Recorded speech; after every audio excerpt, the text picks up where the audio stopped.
What comes to mind when you think of a single act of kindness? Do you think about the giver, the person who is doing something nice for someone else? I think most people do tend to go that way. But actually, there's a duality in any single act of kindness, and that is giving and being able to offer of yourself. And there is also receiving and being able to accept that goodness.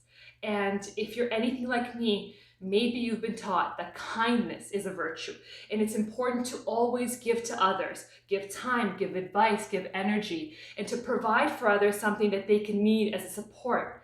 But maybe if you're like me, you were never taught to accept. I learned this lesson the hard way when I was very, very pregnant. And if you're wondering what the difference between pregnant and very pregnant is, very pregnant for me looked 4 days into contractions. I went from, oh my God, I'm so excited to have this baby, to, can we get it done? I waddled into the hospital with my husband, completely desolate, exhausted. I hadn't slept. I was a shell of myself. And waiting in the hospital room for one of my midwives to show up, another incredible woman walks in. She says her name is Shirley. She's not my midwife. My team is unfortunately busy. But Shirley, the Mary Poppins of midwives, as I would come to know very soon, comes to me, puts her hand on my shoulder and says, "Do not worry, we're gonna have this baby today." And what preceded was 12 hours of active labor. Thank goodness for that active labor that finally saw the birth of my son. She treated me like a family member, like a friend. The kindness given to me throughout those 12 hours, encouraging words, little questions, just glances, made me feel so relaxed and so at home that having this baby could be done. I could do this. I felt empowered. When I pushed him out, it was Shirley's strength that I took on as well. But it took me being in the point of absolute desolation to recognize the power of acceptance.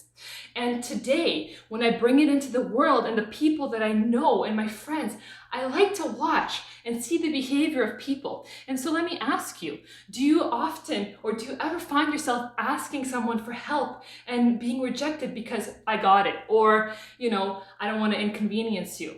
Sometimes those are our defaults, but unfortunately, they're very detrimental. Those defaults stop the ebb and flow of giving and receiving.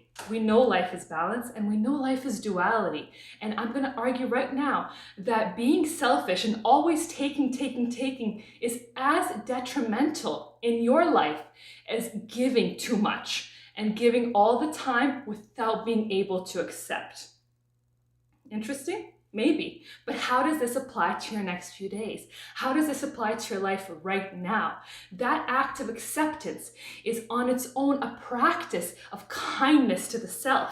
Kindness to the self, which is actually the nurturing base of your relationship with the self. And the relevance of that is incredible. Can you imagine a life where you continue to nurture the relationship with yourself? And when we speak of kindness, and when we speak of you being anchored in yourself, really anchored in yourself, then you can always give. You can always give, but knowing that the power of receiving is something to have, is its own virtue. So really, I invite you, look into your life and start accepting.